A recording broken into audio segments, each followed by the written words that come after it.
inaantay nating Omega Esports na medyo matagal-tagal na nating inaabangan.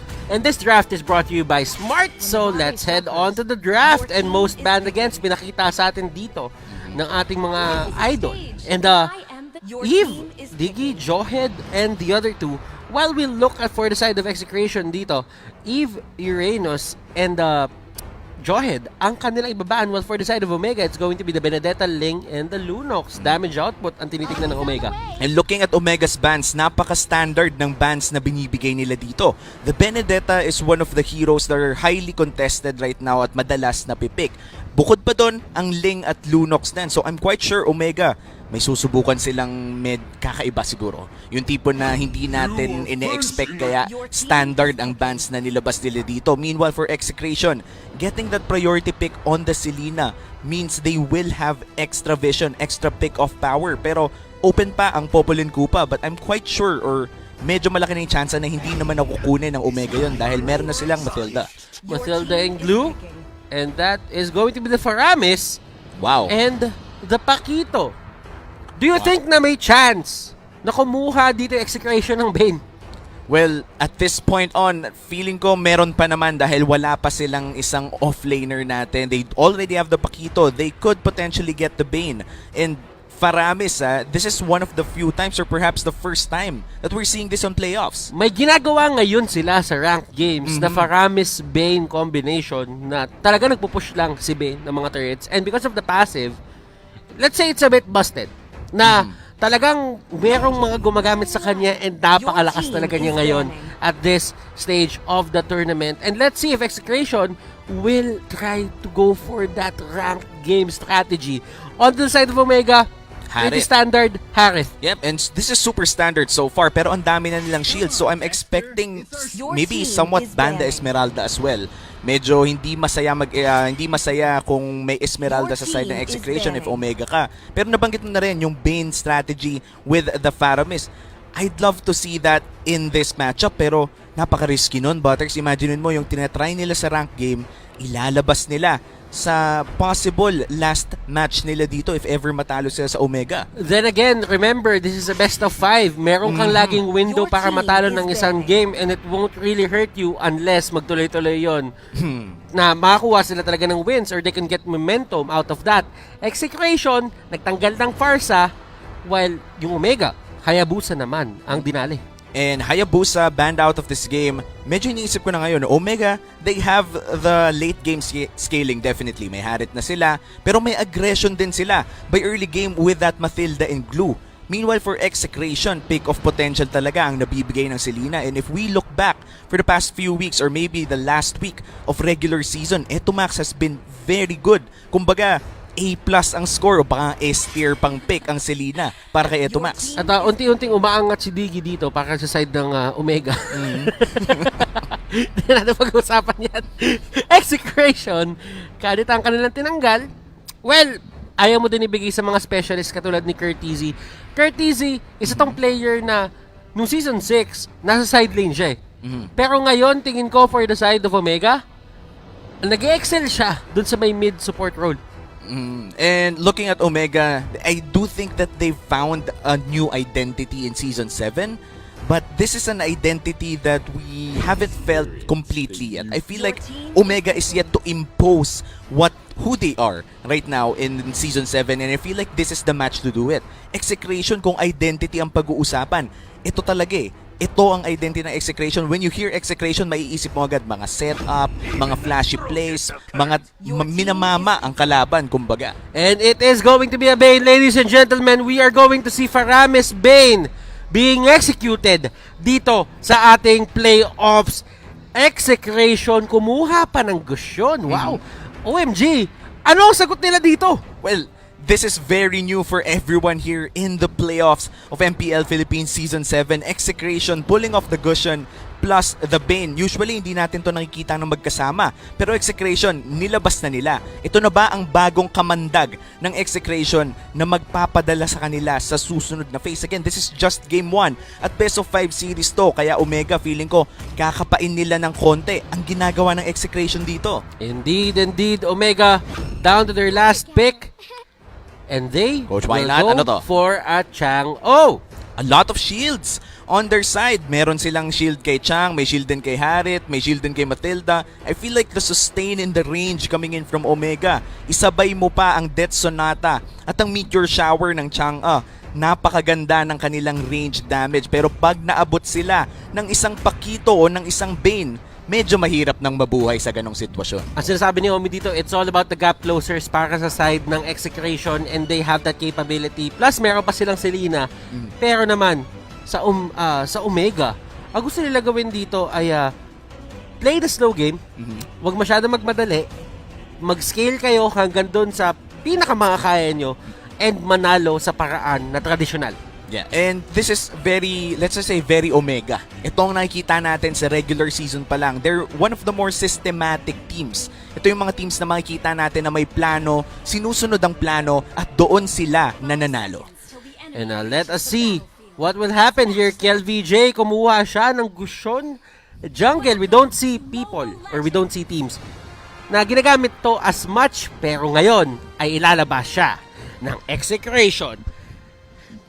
And looking at this whole matchup right now, ang ating Gusion Jungle, this is the first time na makikita natin to sa playoffs. Nakita natin ang Gusion from next play, nung first day natin of the playoffs, pero hindi sila naging successful sa pag-debut ng Gusion on the gold lane under Rene J's hands. Pero look at this, 2v2 in the top side. What happened there? And this is the mechanic na ginagawa na itong Bane Faramis combination. Ngayon lang talaga sila. Ang gagawin nila is magkakaroon talaga sila ng priority in getting the energy crystals. And energy shields rather, not the energy crystal. Naisip ko si Ibe. oo nga, nagulat din ako parang saan nakuha yung energy crystal, pero ano kaya to? Kakaiba to ha. Very interesting to para sa mga viewers natin kung ano bang ginagawa ng ganitong klase na strategy. They are getting gold, but yung trade-off early, medyo parang feeding digi ba to, no? Nakakaiba talaga yung dating ng gold, pero habang tumatagal, feeling ko babalik din yung gold sa Execration. And lahat ng ito ay posible dahil doon sa jungle emblem na kinuha ni Kelra. Kung papasin nyo, rinse and repeat lang to, ulit-ulitin lang nila hanggang makuha nila lahat ng energy shields, makuha nila lahat ng torre, at si Toshi, lalalim yung kailangan niya puntahan para makapag-defend or makapag-farm. And this is a Harit that we're still talking about. Every kill counts for a late game hero such as the Harit. So if this backfires in the late game, kumbaga dahil medyo napakain mo nga yung Harit sa ganitong klaseng strategy, tsaka lang sila malulugi. But for Execration, tignan natin ang gold lead ng Omega dito. Hindi naman gano'n nagkakalayo at nasa 1.3 lang. Mukhang ang turtle pa nga ay masisimula ng Omega. And tatandaan mo, nag-a-apply para sa lahat ng hero yung law of diminishing gold kapag ka nati-take down ka unti-unti. Nasa 3 deaths na si Kelra at si Chakno ngayon. So pababa ng pababa yung kanilang bounty dito. Parang spaghetti lang pala, no? Parang Pababa spaghetti. ng pababa. But going back dito sa ating game, wala pang kills na nakukuha ang Execration. But yung law of diminishing gold, hindi sila pwedeng makakuha ng kill. And si Chakno at si Bane, uulitin lang to hanggang mamaya, and padami ng padami yung pumupunta sa lane nila. OMG, ang ginagawa naman nila, they are taking it slowly but surely, pero habang nangyari lahat yon, since nakita ng Execration na may 3 tao sa taas, ang gagawin nila, rekta sa turtle. And that's a good trade-off. Cross-map play ang ginawa ng Omega doon.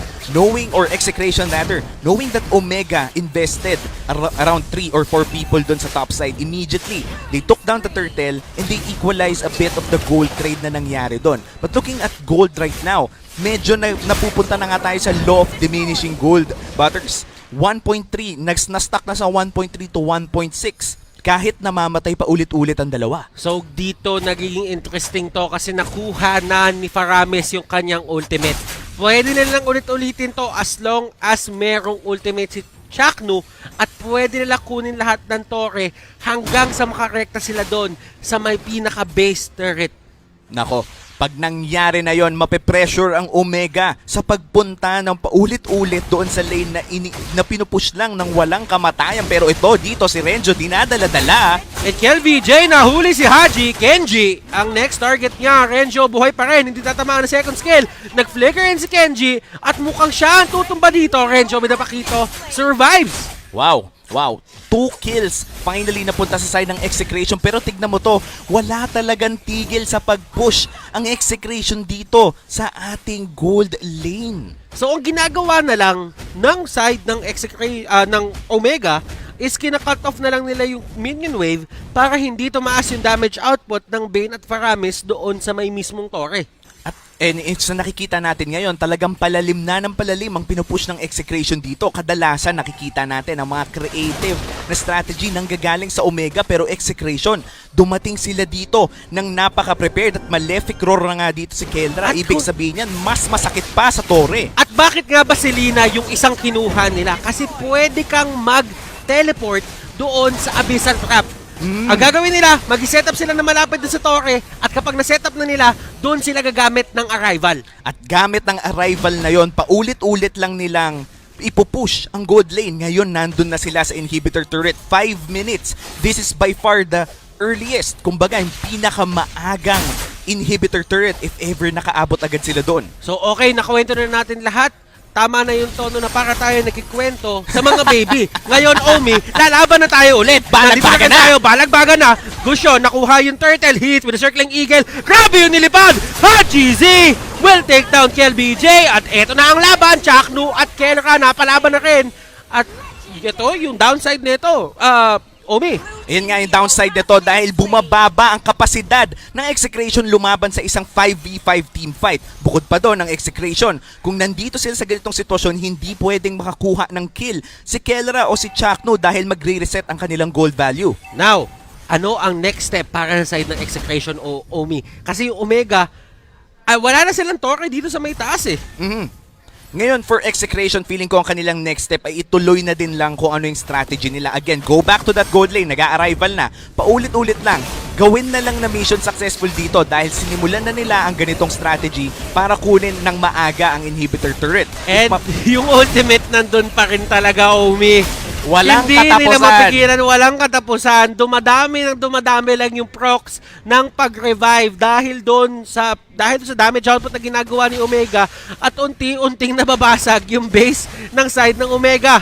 And this is very reminiscent of strategies that heavily go for, let's just say, pushing. Pero KLBJ dito, ang dami niyang sinalo in Omega Esports. I feel like ang sagot nila dito sa ganitong strategy o cheese strategy na ginagawa ng Execration ay just take fights when they see them.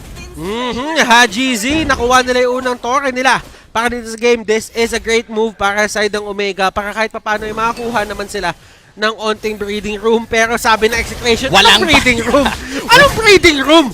Walang hihinga. May breathing room na. Nasira na yung inhibitor turret kaya lilipat naman siguro sila sa ibang lane. Pero hindi! Gusto nila tapusin ang game tong! And automatic yan. Kapag nahawakan nila yan ng 2 o 3 beses pa, tutumba na yan. And ito ata yung pinakamakesong lineup na nakita natin sa buong stay ng MPL dito sa Pilipinas. Mas makeso pa sa lahat ng mga strategy na nakita natin throughout the regular season.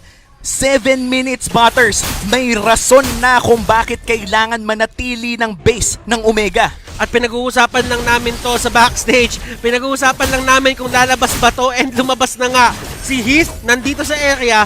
Pero kasi ang pinaka-problema, turn na din dito si Haji kung ano nga bang gagawin niya. Nako, and they're going for it. Sinusugod na lang talaga nila ang base pero medyo kulang ata sa minions at damage. Nako, nakakuha ng kill. Okay lang yan kasi ang pinaka-primary na gagawin lang naman talaga nila, basagin lang yung base turret, tapusin lang yung laro. Kalahati na yung buhay ng side ng Torre dito, ng Omega. Pero habang nangyayari yung lahat, si Renzo, staying strong, dito sa may bot, trabaho lang. And kung papansinin mo, napakalakas ng mid lane potential at side lane potential, nung bottom lane potential, netong ginawang draft ng Execration para hindi sila magkaroon ng problema. Napaka-mega mind ng strategy na ginawa ng Execration dito pero mukhang magkakaroon ng labanan. Circling Eagle, pasok na dito. And that is going to be Kelra taking down yung Torre. Wala sila i-take down at tatanggapin lang nila buong buo yung pagkamatay na yon at alam nila ay nagawa na nila yung trabaho nila. KLBJ kumukuha ng kill and slaughtering Blades. Binato niya na lang para kahit papano makapag-deal ng damage or makakuha ng kill. Pero that won't be enough para pigilan yung tempo na ginagawa ng Execration ngayon. Grabe yung tempo na nilalabas ng Execration dito. Tignan mo rin ang item ng Bane dito. Malefic Roar with attack speed boots, tsaka 2 espada na rin. Ibig sabihin nito, Legion Sword, napakasakit ng damage ng Execration, especially sa mga turrets. At ngayon, iisahin na naman nila ang XP lane naman. At eto, keys to victory unlock, communicate well, nagko-communicate sila ng tama, and Chakno hindi inabot ang pagkamatay ni Kelra, kaya hindi siya mag-revive at that point in time. Pero sila Etomax ay gumagawa lang ng paraan para makakuha ng unti-unting pick-off sa may mapa. Execration, kailangan ba nila ituloy ito hanggang dulo? Feeling ko kailangan na talaga nila ituloy ito dahil nasimulan na nila ang trabaho. Hindi na rin sila makakatalikod pa sa full out na labanan. And I feel like this is the make or break para sa Omega Esports. Up na ang Lord. Kung sakaling makuha nila ang Lord, magkakaroon sila ng mga minions na dagdag na mas masasakit, mas malalaki, at mas malalabanan nila ang push power o ang kapangyarihan ng Execration para lang mag-push ng paulit-ulit. At ito na nga, simulan na ng Omega ang Lord. And yung Lord na to ay importante para sa side ng Omega. Pero ang problema naman dito is automatic, meron 3 o 2 tao na mawawala sa inyo at yung Execration, pipilit na nakukunin to. Nandun na naman sila sa taas at nakuha na Execration yung Lord. Nako. At tadaan yan sa may taas. Pero habang nangyayari lahat yon, si Faramis makakuha ng kill. But yung trio ng Omega, si Heath, Toshi at si Haji, tuloy-tuloy lang sa pag-pressure ng ibang lane. Nako, medyo mahirap to para sa Omega Esports. Meron ng Lord na nagmamarch dito sa gold lane at dederecho yon sa kanilang base. May arrival din na available para sa Execration, so anytime na makapush ang level 1 Lord na to, ay pwede silang dumiretso at hindi na nga nila inantay pa dahil dumiretso na sa base dito si Chakno at si Kelra. Chakno at Kelra, susubukan nila tapusin to. Yung ultimate ni Chakno, binato! Kelra, kakayanin ba nila? May enough damage ba? Another revive doon sa may ultimate. At pang-apat na nila to. Kelra, kakayanin ba? Hindi kakayanin. Hindi tama yung damage output para i-end na to ngayon. Hindi paswak pero hindi ibig sabihin nun konting kalabit na lang matatapos na tong laro na to. Hindi na pwedeng hayaan ng Omega na makapasok pa ang Execration sa base ng Omega dahil the moment na makapag-arrival muli, the moment na may kasamang minions, 2 kalabit na lang at tapos na ang Game 1. At eto na naman silang dalawa, ang dynamic duo, Chakno at Kelra.